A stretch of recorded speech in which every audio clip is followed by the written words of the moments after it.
sudah lega ya, karena pelantikan ini kan berdedikasi gitu. Berdedikasi tinggi itu. Berdedikasi tinggi. Betul. Karena seorang dokter itu pasti sangat garda terdepan untuk kesehatan. Betul. Apalagi pas kemarin kita zaman COVID dong, pastinya mereka 20 non-stop lah ibaratnya. Ya. Kemudian pengurus PKSI di Kabupaten Bekasi, jadi politikus, Pak Wakil Bupati, perlu kami sampaikan bahwa perkebunan klinik ini sama dengan kemudian dari MKPI, benar nggak sih? Karena orang Bekasi itu nggak bisa bilang, nggak bisa membedakan M dan P. Nah, kadang-kadang ketukar tuh M dan P. Aku datang Pak di Bekasi, kemudian yang juga saya hormati rekan saya, sahabat.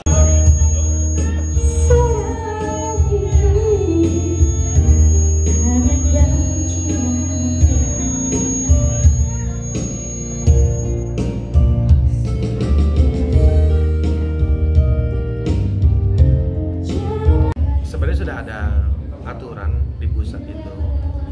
Jadi kalau klinik itu saya lihat kan, ya mohon maaf ya, ada aturan di atas pokok, tolong nanti disikapi.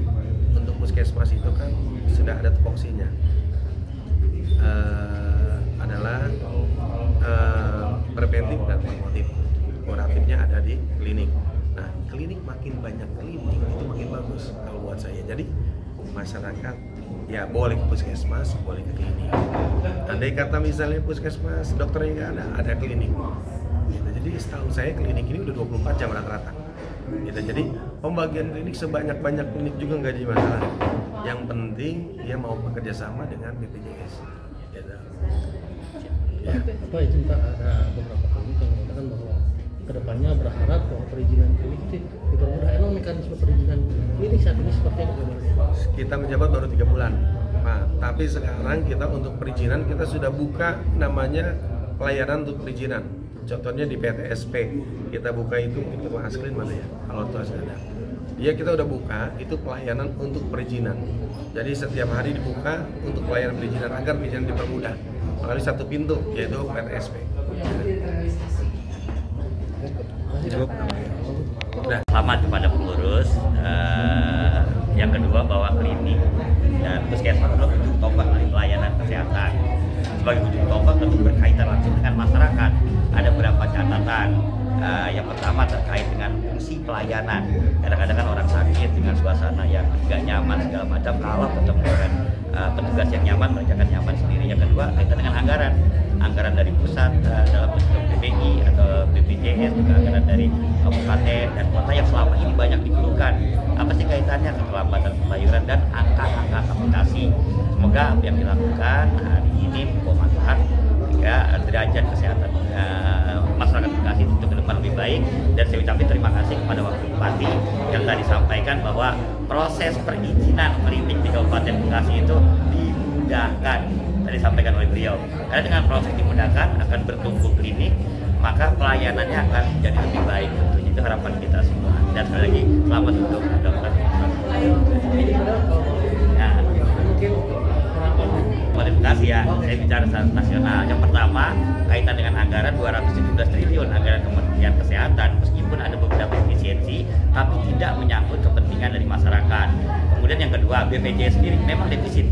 Kalau tidak disupport anggaran dari pusat maka bisa kolab dengan 9,5 triliun. Itulah yang kita dorong agar karena dengan cukupnya anggaran tadi disampaikan oleh dokter akan korelasi pada pelayanan.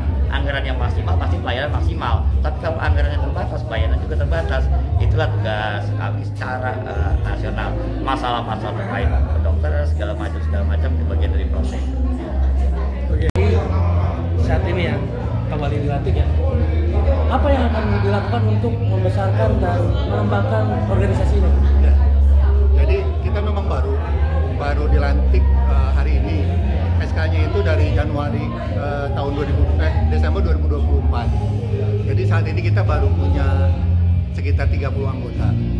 Nah, tadi kan sudah disampaikan kalau di Kabupaten Bekasi itu ada sekitar 530 klinik yang ada di Kabupaten Bekasi. Yang